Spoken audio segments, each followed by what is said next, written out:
Hey, you guys are watching Burn Up. Sometimes I get the feeling these jokes are getting old. But I honestly can't say I give a fuck. Welcome back to the worst channel in all of YouTube. I'm Dibriums420 and today we're going to be taking a look at the Figuarts Son Goku Ultra Instinct Design Event Exclusive Color Edition. This guy was originally released back in 2020 along with two other exclusives for Tamashi's planned con exclusive line, but of course and the world was shut down for several months and these figures had to be released online. Problem is they were being sold on Premium Bandai. This bucket contains hell.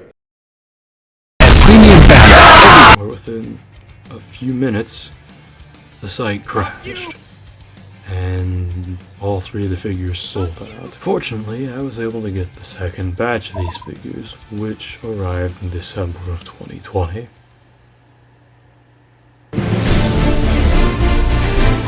At least that's what I would have said, because Storm had a 1A ship that had these figures on board, and for several months I was convinced that these things were dining at the Krusty Krab. Fortunately, I was wrong, and these figures were eventually shipped out in late April of 2021, and now I have the complete trio of exclusives. So without any further ado, let's take a look at Goku's box. Box is very run-of-the-mill for a Figuarts exclusive these days, but it does look very nice as usual. You got a silver line trace of Goku on a black background, and that looks really nice. You got S.H.Figuarts Son Goku Ultra Instinct Design Event Exclusive Color Edition on the front, Machinations Quality Seal, as well as the ages 15 and up warning, blue Bandai, Machinations Event Exclusive, and Dragon Ball Super logos, silver Toei and Snake's Den stickers. Side of the box, you got S.H.Figuarts Son Goku Ultra Instinct Design Event Exclusive Color Edition, reiterated again, Dragon Ball Super logo, and a picture of Goku in the background. In the back, you have product shots of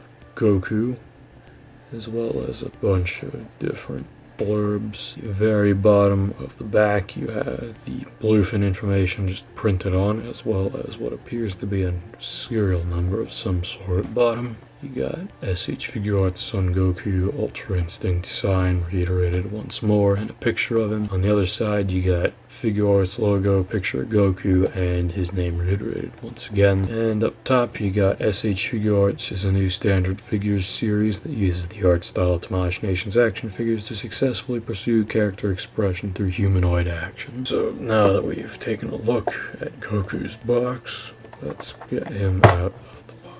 So now that we have Goku out of the box, we're just going to skip straight into the paint and sculpt of the figure. So without further ado, let's take a look at his paint and sculpt, and it is really nice. Legs are rehashed from the standard Ultra Instinct Goku. The arms appear to be rehashed as well, at least from the bicep down. Head is absolutely a rehash.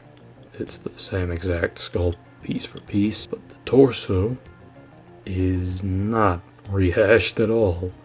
As a matter of fact, this is the reason why this figure sold out as quickly as it did. It was just a straight up and down repaint of the standard Ultra Instinct. It'd probably still sell like crazy, but seeing as how his torso is an entirely new sculpt, kind of see why people are scrambling to get him and pissed at Tamashi for making him an exclusive, because it basically locks this entirely new sculpt behind the exclusive wall, which is a dick move from them. But generally speaking, I don't think this is a bad sculpt. It looks very nice, it serves its purpose, and really my only issue with the paint anyways is that the shirt is noticeably glossy compared to the rest of the body, and his skin around his neck doesn't quite appear to have enough coats of paint applied to it, because not only can you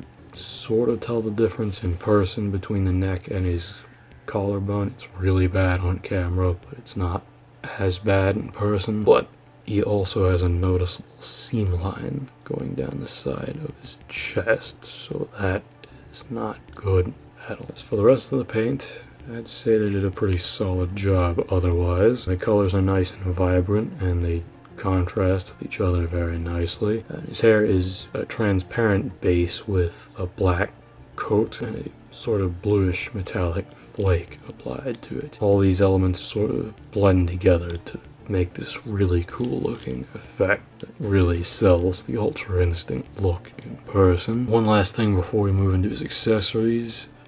Mine seems to suffer from two issues related to the articulation, because we're probably not going to go over that.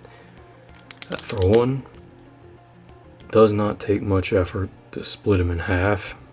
You really just need to push him even the slightest bit farther than this in order for him to just split in half.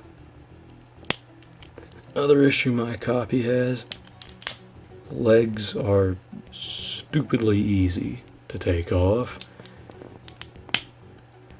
That wouldn't be as big of a deal if this wasn't a $60 figure. One more thing.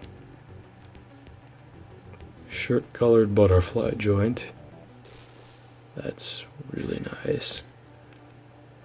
So now that we've gotten all that out of the way, let's take a look at his accessories. As far as accessories go, you get basically nothing. You get 3 faces: gritted teeth, yelling, and closed eyes, concentrating or sleeping face, as well as martial arts stance, Kamehameha, and open palm key blast hands, and that is it. If you ask me, this could have easily been a situation like what they did with 2015 Goku, where they added the closed eyes face but keep the original accessories so that you get a little more bang for your buck. But this was kinda cheap on Tamahashi's end.